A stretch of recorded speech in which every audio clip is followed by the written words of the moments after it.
Pois nada, moitas grazas a todos, a todas por virdes, a Cartabón por acollernos, como a sempre, como xa en varias ocasións, non?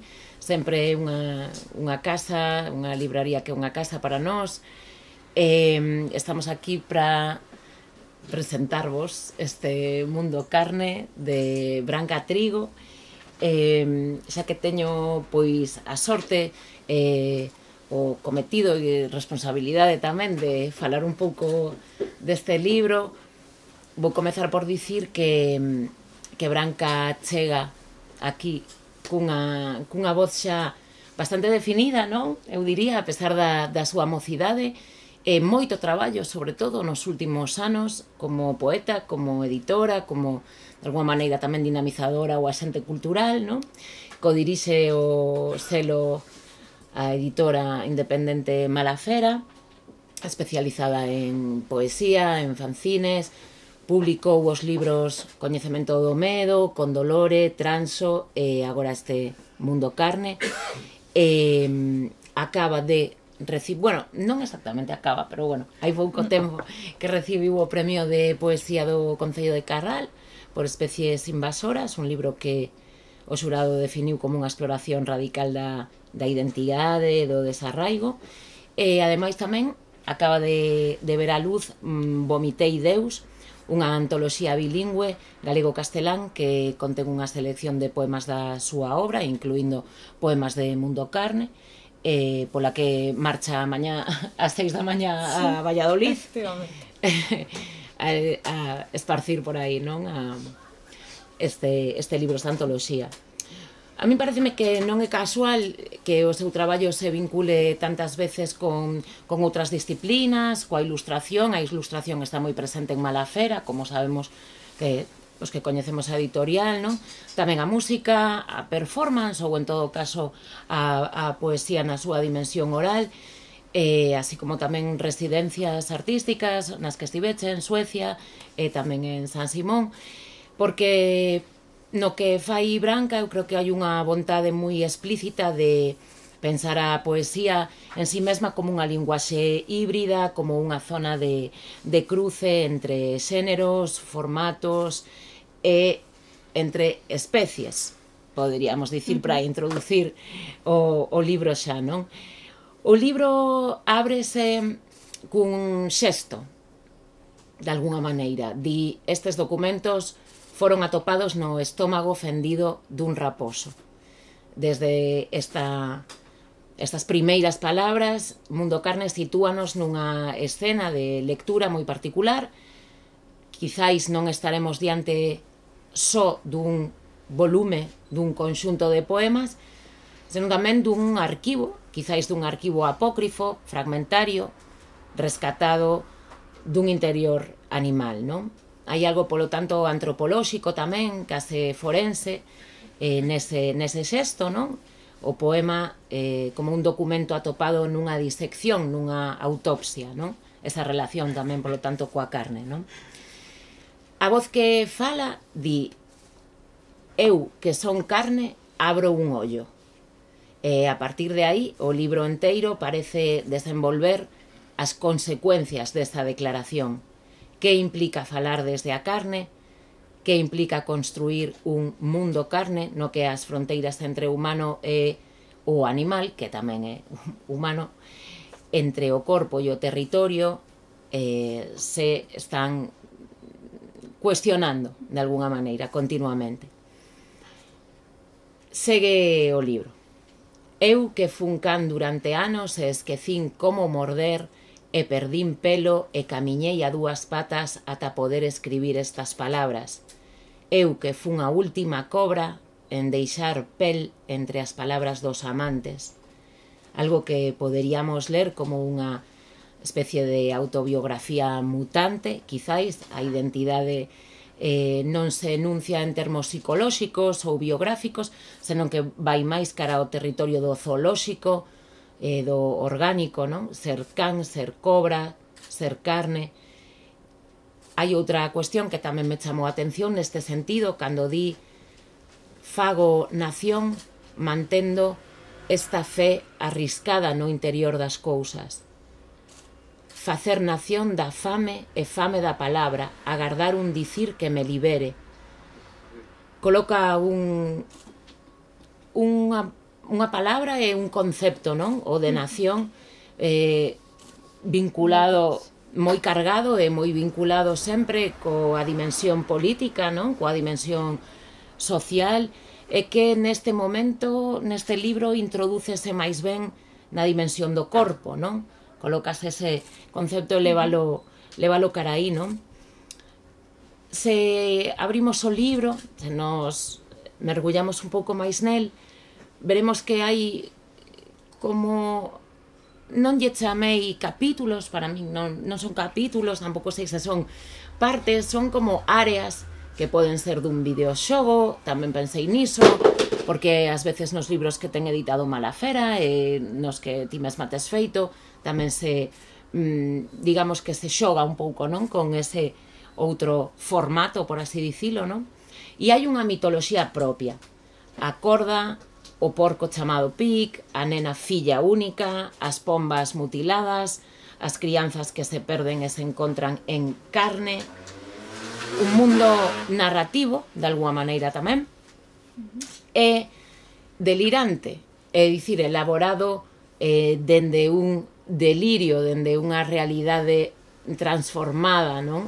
Tanto deformada, pero non disparatado, porque está cuidadosamente construído, non? E percíbese doadamente unha arquitectura clara, non?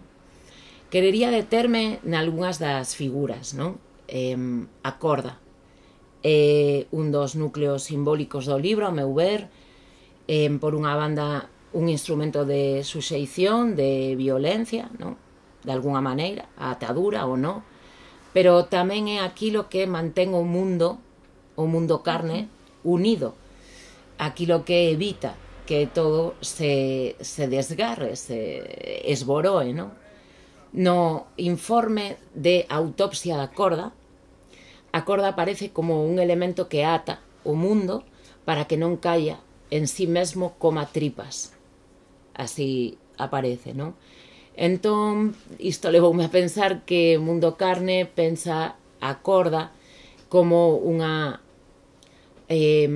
figura, digamos, da relación, a relación co outro, co animal, co territorio, co apropiador, atarse e desatarse, un movimento constante que atravesa o libro, non? Outra cuestión importante é a do sacrificio animal, por chamarlle así. Aparecen cans, porcos, cabras, ovellas, pombas. Creo que non se trata dun animalario, digamos, dun bestiario, tampouco dun animalismo, por así decirlo, lírico, senón que hai unha lectura política da violencia, non? Da violencia animal, non? A matanza de animais, tal e como, bueno, querendo ler, funciona un pouco como metáfora das formas de explotación e sacrificio que sosteñen esta orde social, non?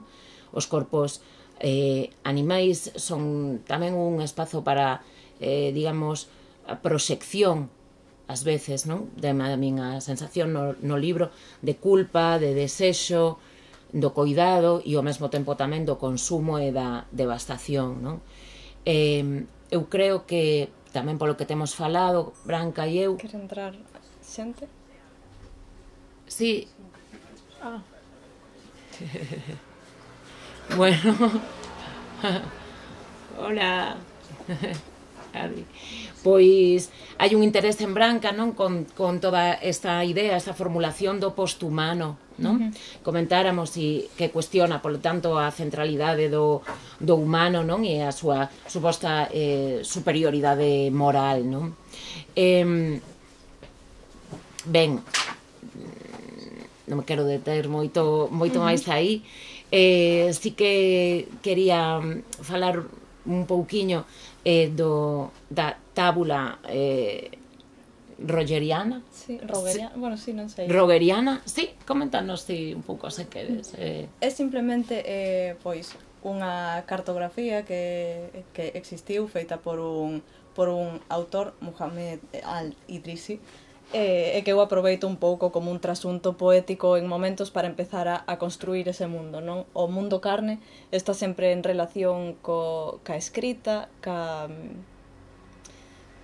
co feito de deixar pegada, de deixar constancia, e tamén co feito arqueolóxico de descubrir esta constancia posterior, non? Sí que hai como un fío narrativo, efectivamente, como ti dicías, quizáis de nacemento e morte, ligado moito a eses documentos, no que a cartografía pode ser ese nacemento do corpo como mundo e o informe de autopsia final, non? É como o final do libro. Sí, porque de feito, vaya, enlazando un poquinho co que comentas, a linguaxe, non? O imaginario do libro pois está cheo de termos médicos, anatómicos, xeolóxicos tamén, orgánicos todo o tempo, non? Vértebras, arterias, placas tectónicas, cavidades, non? Construe pois iso, non? Como unha especie de anatomía expandida, porque se expande, non? Porque ocupa, digamos, esa cartografía do libro, o corpo humano, o corpo animal, pois iso, establecen esa superposición, non? Constantemente, non? Anotei algunhas poetas nas que me fixo pensar, o libro tamén, non? Alejandra Pizarnik, é verdade que creo que está presente, non? Explícitamente, ademais, e na súa, bueno, obsesión, non? Coa fragmentación e coa morte, ha citado o propio libro que está, creo que esta, non? Escribir es buscar en el tumulto de los quemados el hueso del brazo que se corresponde al hueso de la pierna. E outras escenas tamén un pouco máis teatrais que me lembraron a Angélica Lidl, que tamén está citada, no que ten que ver, non? Coa descomposición do corpo, non? Non quería, evidentemente, nin moito menos podería facelo, deixar pasar non só unha referencia, senón un lugar verdadeiramente importante no libro para o traballo de Octavia, esta conxunción que as dúas fixeron, porque o libro tamén se entende coa ilustración, non quedaría... É dicir, en verdade non sería o mesmo libro. Non sería o mesmo libro, non? Faltaría de carne tamén. Faltaría de carne, exactamente. Iso é algo que acontece, como comentábamos, non? Moito nos traballos que vos editades en Malafera, non? Está moi presente a ilustración, mesmo todo o que ten que ver, non? Coa disposición textual, que estou vendo a Adri, precisamente trasnoite tamén ten moito diso, non? Ten moita carga, non? Todo o que ten que ver coa disposición textual, co xogo da tipoloxía, as cores, non? Que é algo que non adoitamos ver na edición, non sempre aparecen as cores no que é o corpo do texto. Bueno, en Malafera están presentes e neste libro está moi presente ese fucsia, non quero meter a pata co nome da cor. No, está bien. Sí, y bueno, es algo que también me parece que hace mucha conjunción los poemas de Branca, también con los temas que toco generalmente yo en las pinturas, que es mucho también lo del cuerpo animal, lo de la carne, lo de todo esto de la medicina, siempre usando animales como metáfora. Bueno, primero que nada, yo estoy muy agradecida de que Branca me haya invitado a participar en el poemario. Es un poemario que disfruté mucho y que encontré con un montón de imágenes preciosas que también sentía que vibraban mucho con los temas que me gustan. Sobre todo porque al principio yo soborné a Branca con dibujos para que fuese mi amiga y yo le ofrecí dibujos y luego, bueno, era mentira, pero luego era verdad, entonces aquí están. Agora somos amigas, pero me ten que facer debuxos. Ya. Y bueno, respecto al proceso, no sé si quieres seguir y luego hablo del proceso un poco. Sí. Se hicieron 4 pinturas al óleo y una portada, entonces 5. que las tengo acá y las puedo mostrar, las traje para mostrar. Las hice en tiempo récord, un poco rápido, pero las disfruté un montón. Con todo este tema de la carne, que bueno, es algo que me encanta, sobre todo el tema de los animales desollados y de la piel, entendiendo siempre la piel como nuestro límite con el mundo y del adentro y el afuera. Y también esta metáfora de la carne estando expuesta es como estar totalmente vulnerable ante el mundo, ¿no? Un mundo que es duro, que no es utópico, como dice Branca en el poemario, que es como ella dice, pero fuera de las utopías. Y bueno, también el tema de la violencia, de la belleza, lo que es terrible también. La belleza, de poder conseguir belleza en este mundo que a veces es un tanto duro y un tanto violento, que es también uno de los temas que tomo y que toco muchísimo en mi trabajo plástico. Entonces para mí esto fue como perfecto, en el sentido de que fue como una conjunción con esto de Branca, con sus poemas que me encantan y que me parecen súper originales. Gracias, Branca. É que de feito tomei a decisión, estaba eu aí disto que alongas o proceso de escrita e non, en canto se me ocorreu falar con Octavia para as ilustracións foi como, vale, teño que acabar xa, quero ver isto cos debuxos, e foi tamén o que me impulsou a pechar Mundo Carne, que se levaba xa aberto 2 anos. E ademais penso que tamén na ilustración de Octavia esta cuestión de achegarse ao animal, de achegarse ao tal, sen pel polo medio e a mesma altura, non? Penso que na creación non hai que ser nunca autoritaria ou autoritario, e que moitas veces esta lógica de suxeito poético, obxecto poético, de escribir sobre, que falabas ti, de escribir desde a carne, non sobre a carne, non? Que reproduce tamén unha serie de lógicas pois de opresión, das que deberíamos esquecernos, e que a poeta non debería nunca intentar, pois, non escribir sobre a persoa que amas, non escribir sobre unha flor, senón desde, non escribir sobre a carne, senón desde a carne, non escribir sobre o mundo, senón desde o mundo.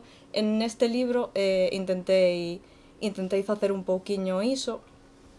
De feito, penso que este egocentrismo ou este antropocentrismo moitas veces é algo que quita facetas ao traballo dunha persoa.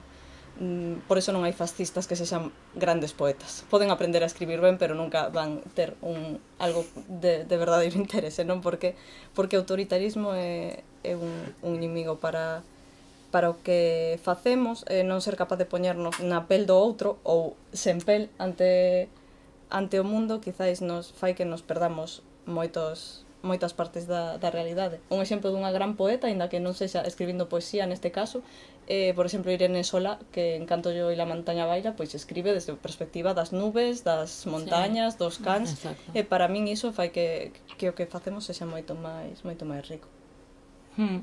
Hai, se te parece que te comente tamén unha idea que pensara, non? Que ten que ver con facer unha poética de seres incompletos, por así dicilo. O sea, unha conciencia das feridas, non? Das fracturas, de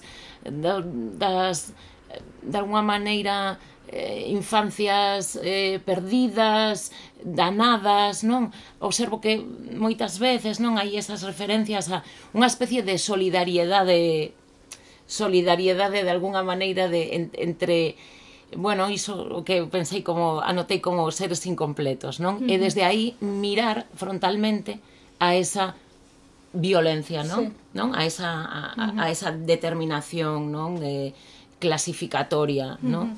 E que sí que mira de fronte, non? Pero iso, facendo como unha especie de constelación de almas tocadas. Sí, efectivamente, este comezo, falabas como destas invocacións do comezo do libro, non? De eu que son carne, eu que son tal, eu que son cual, e aí intentaba como desfacer un pouco esa voz poética de eu, persoa, tal, estou escribindo, pois, como que no libro non hai unha diferencia clara entre un eu, ti, nos, vos, eles, non hai unha diferenza clara entre o futuro e o pasado, entre o recordo e a historia, ou así, senón que todas esas cousas se van superpoñendo, tampouco unha diferencia entre humano, animal, vegetal, mineral.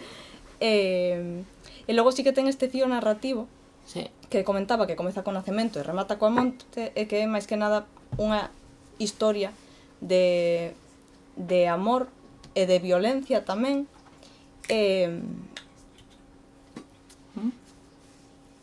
no que está contado como desde estas múltiples perspectivas, tanto de a nivel de distintas personaxes ou elementos que van aparecendo, tamén de distintos tempos, pero que sí que é unha historia relativa que de alguna maneira vai avanzando case como de madeira cubista, Sí. ou algo así. Eu creo que iso é probable que leve o lector tamén a preguntarse en algún momento como foi o proceso de escritura de un conxunto que é tan diverso, non? No seu interior, é dicir, como fuche facendo iso como un collage ou foi saindo de maneira fluida, non sei, cabe, sabes? Creo que esa pregunta é fácil. Pois, no libro, bueno, a estrutura son unha serie de textos, non? Hai documentos encontrados que falabas ti antes como desta vontade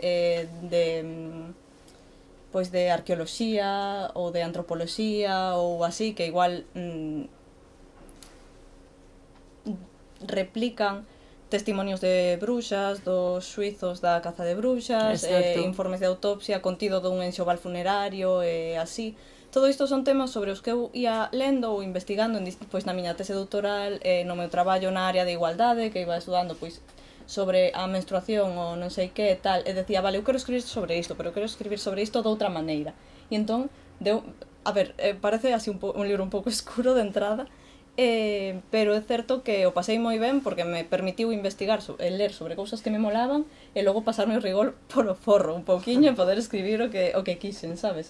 Penso que nesa ficción tamén non atopei unha realidade, pero sí unha verdade, unha maneira de contar a violencia ou unha historia que o mellor non se contou nos libros. Exacto, sí. Outra cousa que tamén sobre a que me preguntei é como pensaches a oralidade mentres estabas escribindo o libro ou unha vez que o libro xa existe, porque a túa relación coa oralidade, non? Coa dimensión oral da poesía pois é coñecida, non? Traballes máis ou menos a escena, non? Ou a performance, non obstante sí que, bueno, hai esa dimensión túa, non? Dos teus poemas moitas veces transmitidos, non? Con certa intención máis alá da lectura, da pura lectura, non? Sí. Non parecen, a simple vista, textos fáciles de comunicar desa maneira, non? Sen que o lector os teña adiante. Non sei como pensaches. Sí, pois, de feito, moitos deles naceron para recitais. Non sei se anda Julia por aí e quere entrar, pode ser? Sí. Moitos deles naceron para recitar. De feito, o primeiro poema que escribín, que é o das bruxas, o que empeza a noite de San Xoán do ano 1626, que a xente aquí está farta de escoitalo, e naceu para un recital, naceu para unha presentación que se fixo dun libro baseado na tese de Rebeca Lar, que Quién no es bruja, que fixeron no Marco e falaron con varias poetas para que fixésemos intervencións poéticas relacionadas ca bruxería. E eu escribín esta cousa, que é un poema que dura 5 minutos, e realmente pensei no máis para ser recitado, incluso con todo ese rollo de ser un documento encontrado. E a forma que tiven de afrontalo foi, sobre todo, coller unha idea principal que ia repetindo e logo pois ir lanzando as imaxes de maneira máis rápida, máis despacio, centrándome moito no ritmo, pero sobre todo que a idea principal do texto quedase como en momentos de ritmo contundentes ou algo así. Por exemplo, traballei moito con textos bíblicos, de feito. Neste caso, a idea que se repite todo o tempo, que a verba será a última en chegar, é como unha desfacer esta frase da Xénese que primeiro foi el verbo. Logo hai un momento que tamén digo podo calquera cousa desde a fame porque me fortalece, que é un todo lo puedo en Cristo e tal. E traballei moito con este tipo de invocacións ou frases lapidarias que quedasen aí máis marcadas, e logo sei que hai imaxes ou cousas que se poden perder no recitado máis nun torbellino, que quedan máis como un ambiente ou unha ensoñación ou un tal, pero sobre todo que o principal quede aí, logo a xente que lea. Claro.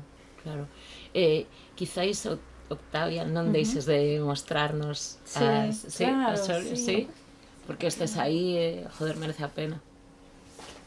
Bueno, traje algunas de las pinturas que se hicieron. Bueno, esta es la portada. ¿Me ayudas ahí, Branca?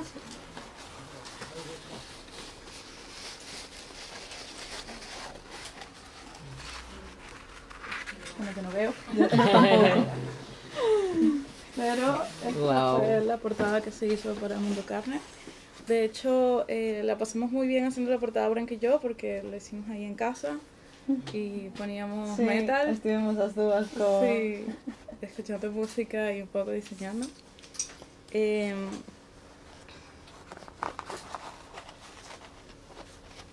Bueno, chulísimo. Molaría ter un marco para ponerlo aquí detrás. Ya. Y bueno, son pinturas hechas al óleo sobre tela, que luego fueron ajustadas al tamaño del libro.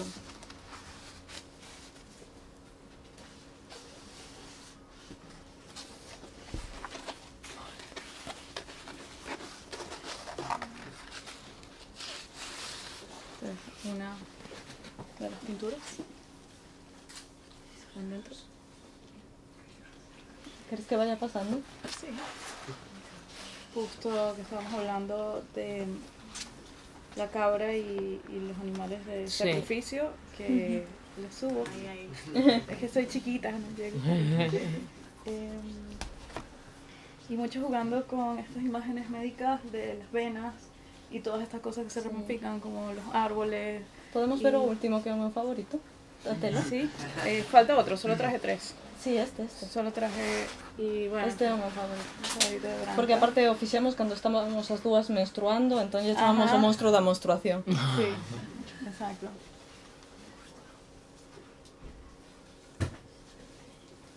Y bueno, siempre jugando un poco, me gusta un poco jugar con la paleta, de que no sea rojo para que no sea directamente sangre, sino alterar un poco a ese magenta que da como esa duda de que termina siendo sangre, pero no, pero es rosa, pero no. Jugando mucho con lo de la idea de la carne. De feito, sí que dá ese toque como de ensoñación ou de delirio, de tal. Eu tamén quería que o libro tivese un punto de, non conto de fadas, pero sí de algo máis por aí. Bueno, los cuentos de hadas originales son bastante oscuros, sí. Y sí, hay mucho de delirio ahí. Creo que es un punto donde se conectan un montón con otros poemas también, con mi trabajo plástico. De que todo viene un pouco tamén del delirio. Como foi o intercambio? O sea, ti dixeches xa o que querías, sabías o que querías ou... Para a portada, sí. Logo para dentro fomos facendo tormenta de ideas, eu fixenlle unha lista de elementos que ela doitaba usar e que pensaba que irían ben aquí, ela foime dicindo que tal se facemos esta composición e tal, pero sí, sobre todo. Sí, a ver, Branca tenía una idea de la portada que tampoco era muy diferente como a las cosas que yo venía haciendo. Y justo, bueno, yo había trabajado mucho en el pasado con la imagen de la cabra y mucho con la imagen del perro o de el can, del canino, en este caso, bueno, es un zorro, porque justo es un animal que linda entre, es como el intermedio entre lo humano y lo animal, y también muchas veces en mitologías es el intermediario entre muerte y vida. Entonces, nada, me pareció perfecto, y esto de que le salieran las plantas, como que renaciera, algo también que se muestra mucho en mi trabajo, y que iba muy bien. Y esta era una imagen que venía de otra, la imagen del árbol de carne, que nos habíamos puesto de acuerdo como para ponerlo porque iba como con la mitología de Mundo Carne. Sí.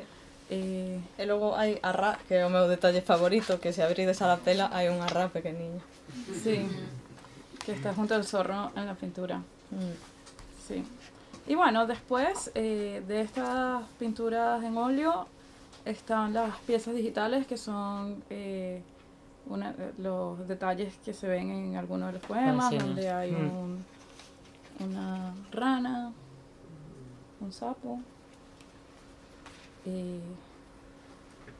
jugando mucho con el cuerpo herido, el cuerpo animal herido, también incompleto o mutado. Esta es la otra pintura que no traje, pero que está allá. De estos también escenarios un poco pesadillescos, ¿no? Sí. Que son como muy también... de amor o dente, ¿sabes? También es muy guay. Es muy guay, los dientes, porque bueno... Hay varios por ahí, por el libro caendo. Nada más horrible que ir al dentista, entonces... Sí. Ou soñar que che caen os dentes. Que también es una imagen fuerte. Y bueno, el de la cabra, que lo vieron. Hay otros de un ciervo. Pero claro, ya lo que estamos hablando de los cuerpos incompletos, de hacer poética del cuerpo herido, de hacer poética de la herida, justamente. De conseguir belleza también en esas cosas fragmentadas, en las cosas rotas, en los cuerpos mutilados, y sobre todo esto de la mutilación y el cuerpo herido y el cuerpo que le faltan partes, que está incompleto o que está mutado. No es una metáfora más que bueno, que uno pasa por este mundo y este mundo te va dejando heridas, cosas, pero dentro de esa herida y de ese cambio, porque hay un cambio, ya que la naturaleza es cambio y uno está en un constante cambio y tu cuerpo está en un constante cambio y todo muta, ahí también está como la belleza y también la belleza de lo terrible, ¿no? De estar aquí suelto en este mundo y uno lo lanza y nadie te pregunta nada. No, toma, dale. E que de feito a idea de completitude que temos moitas veces nin sequera nacemos, non é que vayamos perdendo partes, sino que nunca chegamos como a ese ideal ou a esa... Sí. O y a hay ese partes que ser se perfecto. fusionan.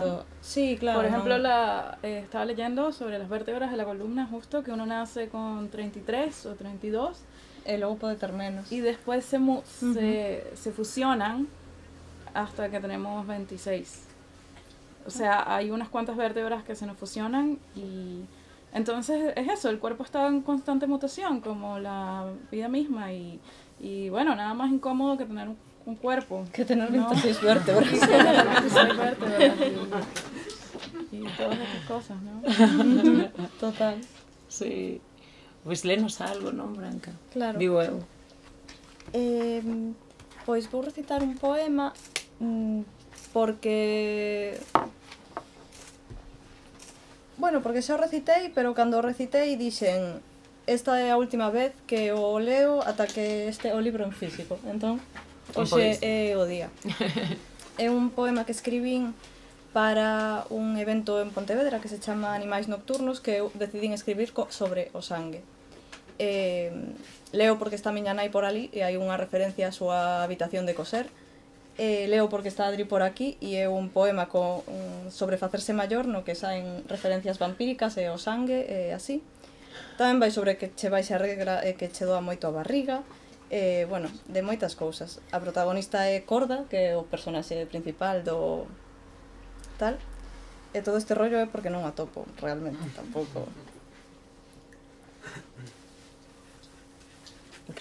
Aquí está. O lugar da súa nai é diminuto. Unha estancia alfineteiro na que collen dúas Singer, unha bordadora de todos os retallos en oferta que atopou con cada un máis de 3 cores. A ela quédalle tan grande.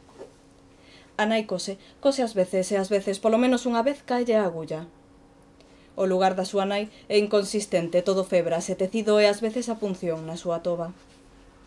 Cae a agulla e a nai marcha sen sabelo e a punción agarda no intersticio das baldosas. Entra Corda.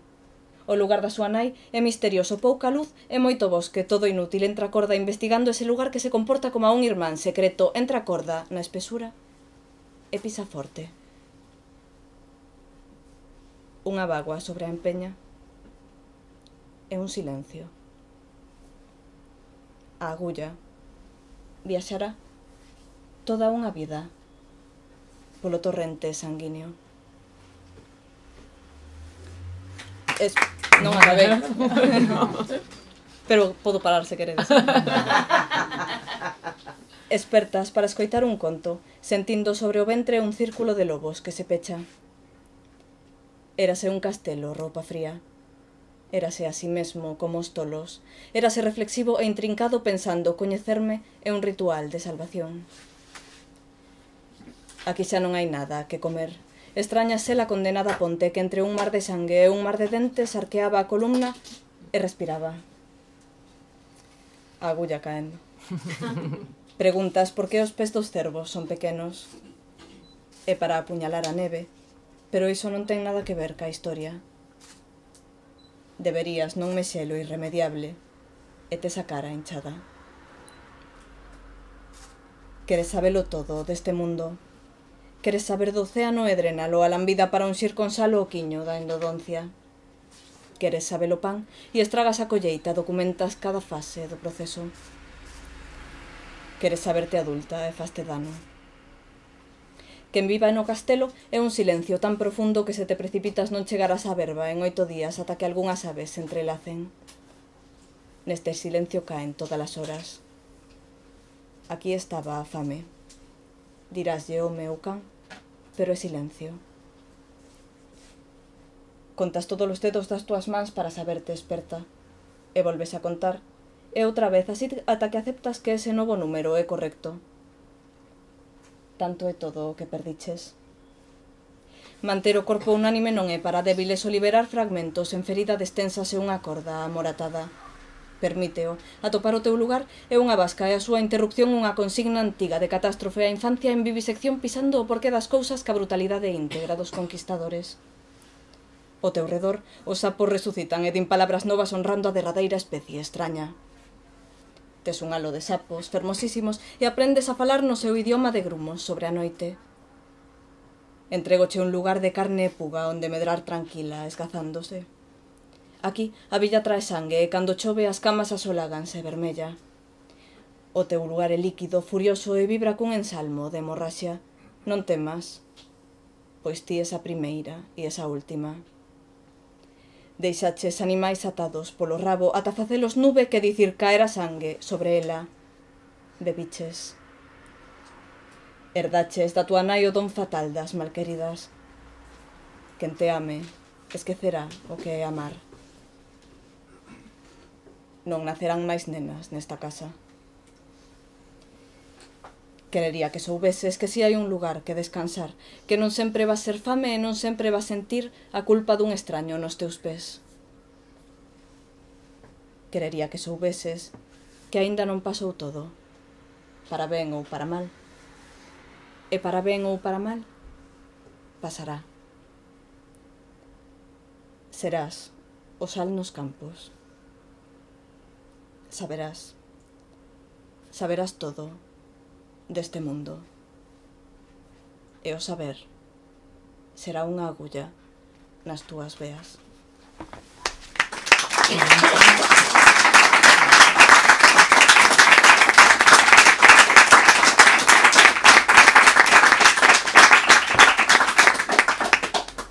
Quedamos con ganas de un pouco máis. Mais? Pero agora elisides vos, Cal. Vale.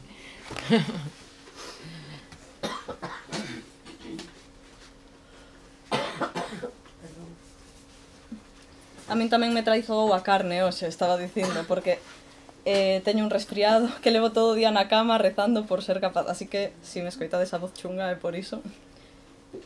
A min gustame moito este que ten que ver con... Ai, ese está, sí. Sí. A parte está guai para rematar. Este, bueno, o dos títulos é unha cousa curiosa, porque realmente non son tan títulos, simplemente como é un poemario no que cada poema funciona ben solto, creo que era interesante que tivese un índice e necesitaba algo para poner no índice. Puxen os títulos das cancións que me inspiraban cada poema, entón a playlist e o índice van un pouco aí. Sí, porque iso non o comentei, a verdade é que o libro trae unha playlist tamén, non? Sí. Entón, están todas as cancións do libro que, bueno, efectivamente teñen que ver cos títulos, e aí tamén se mesturan moitas cousas xaponesas, americanas e cousas así, non? Sí, sí. Ten que ver con todo ese mundo. Neste caso, o título é Neil Beast Before the Fiery Throne, que é unha canción de Jarboe, non sei como se pronuncia o seu nome, pero bueno, ese igual Ali sabe. Claro. E o subtítulo é Derradeira misa das Goliñas, secesión dos davinianos adventistas do sétimo día, 16 de marzo do 97, que é o meu cumple.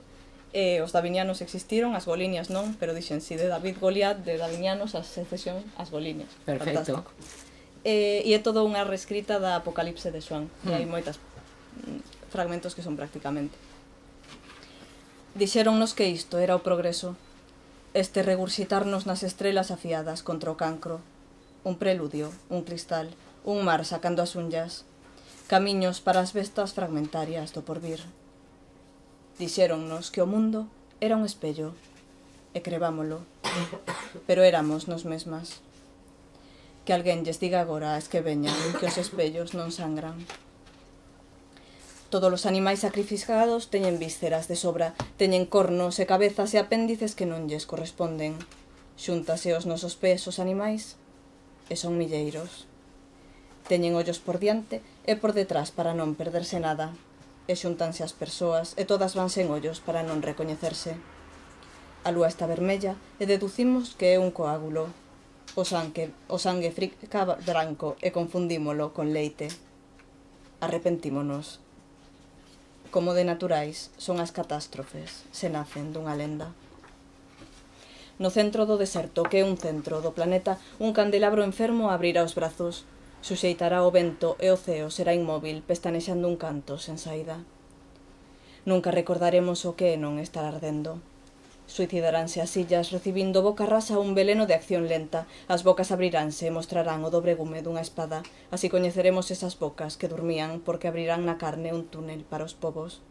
Así as bocas da carne nacerán, compartiremos unha mesma chaga de infinito, exhibiránse os corpos e sairán das súas bocas espíritus de cabra e de can manso.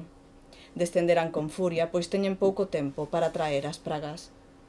E traerán as pragas e a fame e traerán as pragas e a fame, e as pragas de fame e a fame de pragas. Todo o que non é sangue será sangue, menos iso que é noite de especies invasoras. Será o mar sangue de morto, e o mundo abrirá a boca e beberá. Abriránse as súas babas que son nacións e povos e ali estará a cidade. Abrirase a cidade que xa non será cidade porque todo poderá entrar e sair. Abriránse e xa máis a encontraremos. As aves ceibaránse na súa carne. Abrirase o tempo e virá ao lugar das aves. Abriránse as aves e aparecerá a casa onde soñamos a miseria. Abrirase a casa e aparecerá un dente. Abrirase ese dente e aparecerá un home deformado falándonos do mapa das montañas que perdemos. Abrirase o home e aparecerá o mapa. Tragarémolo, será doce na boca e amargo no intestino. Non chores, xa non haberá pena porque as primeiras veces xa pasaron. As bestas que xa foron non son e non serán. Quen teña oído, oia. Quen teña arma, mate. Quen teña boca, mate. Na boca hai moita luz que ven de ningún sitio. Aquí non hai estrelas e a tormenta é unha forma de falar. Vomita a túa morneza pola boca e o mundo saberá que nos amamos. Levas nome de viva e estás morta. Xa podes entender o que é sangrar.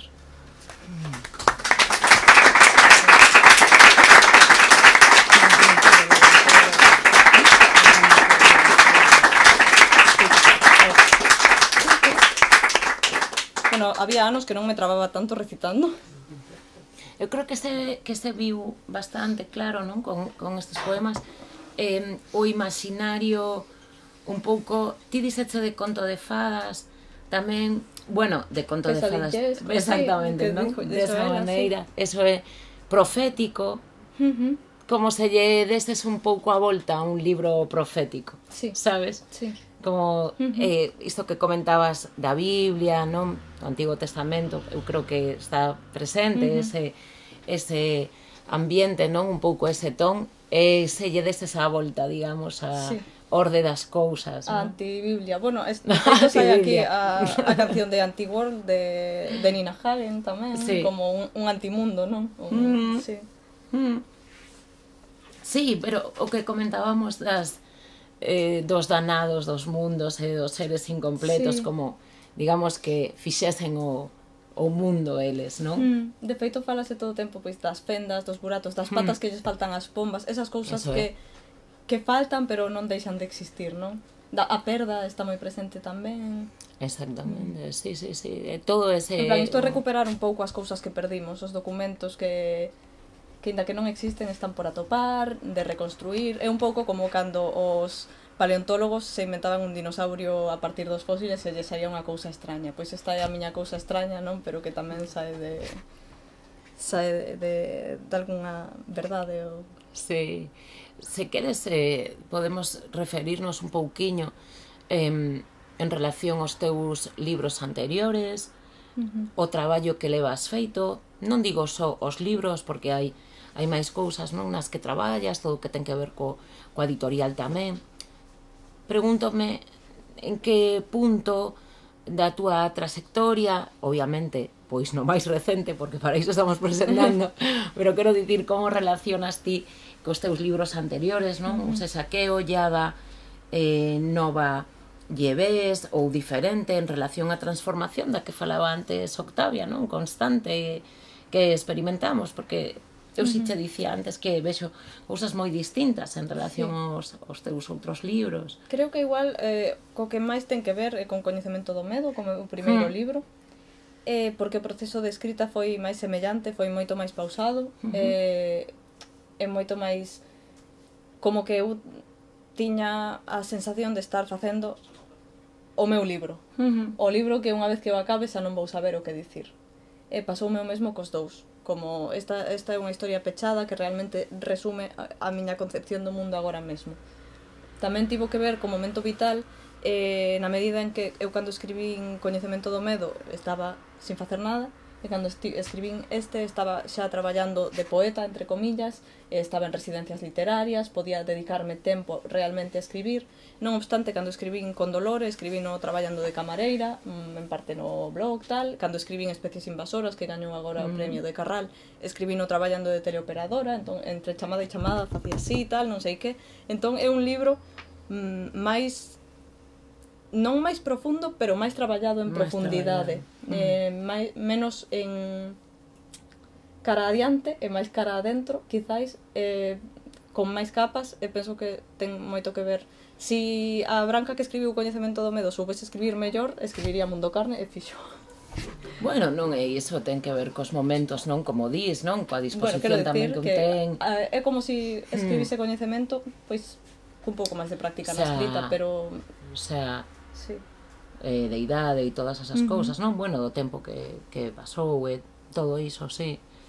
Sí, eu creo que temos que, se pechamos, temos que facer con outra lecturiña, non? Con outro máis, non? Antes de facelo, estábame comentando Octavia que queremos anunciar que o 18 de marzo, queda moito, pero imos facer un bolo con Bruno, que está por ali, dentro de Negro Saturno, con música, ilustración en directo, e poesía. Entón, bueno, que esteades atentas. Sí, con la música de Bruno. E unha máquina de fume, que pedimos expresamente. Xa, tío, que é importante. Sí. Temos xente fumando, así de... Claro, gente fumando atrás. Pois non sei cal podo ler. Hai algún en especial que elixiu un Oriana? A mí me encanta el de... Se cal vas dicir, sabía. Vale, pois este chamase Informe de autopsia. Preámbulo. Confía demasiado no seu rostro, igual que no seu nome. A fronteira entre identidade e identificación xace nunha mesa de autopsias. Levantamento do cadáver. Decúbito pro nobis as estelas tin palabras esquecidas. O seu redor descansa o que amaba e moi preto, encollida como un cempés con frío entre os propios barazos, a vinganza freta os ollos intentando non lembrar. Acorda ata o mundo, que non caia en sí mesmo como a tripas. Acorda carne corta a circulación do mundo e fixa o seu idioma en marcas brancas. En vida, Nunca soubo que dicir. Exame externo. Colle na man, o corpo. A expresión decidida deste corpo colle na palma da miña man. Dentre as súas fisuras quito a lama, non se queixa, os cadáveres e outros sempre se deixan facer. Sinais particulares. Baixo as pálpebras soltas presenta ollos de cabra. Podería ser o signo deste non Luís ou unha referencia á adoración dun deus pagano. Non se aprecian máis síntomas de deshidratación da epiderme ou as mucosas. Isto ben pode ser polo favor do deus pagano. A análise superficial dos orificios deixa patente que non hai indicios de violencia sexual non consentida. Contusións graves na cabeza e os costados producidas aparentemente por unha serie de espasmos. Sangue no pelo, sangue nas xengivas, sangue nos oídos. Fago unha pausa para beber un pouco de agua.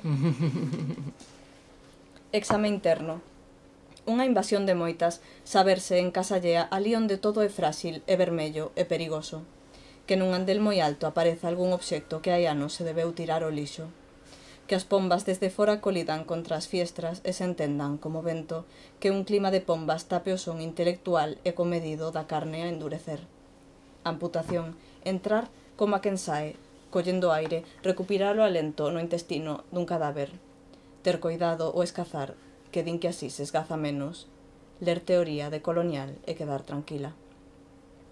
Cavidade craneal, traumatismo severo e hemorraxia cerebral leve, posible causa da morte. Pescozo, feridas superficiais na larinxe, síntomas de atragantamento, posible causa da morte.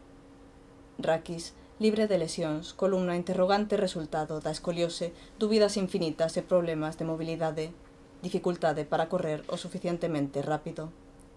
Posible causa da morte. Tórax, sen alteracións nas diferentes capas, retirar o peto esternocostal. O contido do estómago inclúe, entre unha cantidade incomprensible de hidratos de carbono, un feixe de documentos. Na derradeira páxina, borroso, pero lesible, o meu nome. Causa da morte. A carne conta ao mundo, ratifica a causa da morte como traumatismo craneal, ocultando unha alerxia agudísima á tinta e ao papel.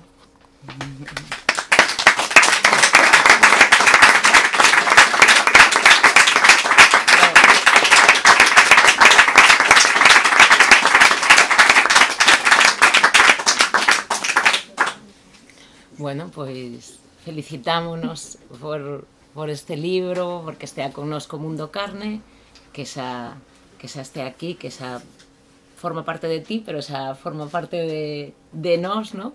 E ten a súa vida, a súa vida bueno, propia. grazas, como nos metimos aí a tope na conversa, grazas pola lectura, grazas por acompañarme hoxe, Oriana, grazas a Cartabón, que é tan a miña casa que vivo ao lado, entón, pois, as nosas carnes e mundos están aí tal, e a verdade é que é un gustazo poder estar aquí con vos. Pois sí, moitas grazas a Gonzalo e a Maribel por collernos sempre, e bueno, pois a todos vos, claro, evidentemente. Pois nada, ustedes sabrán que para que vos asinen.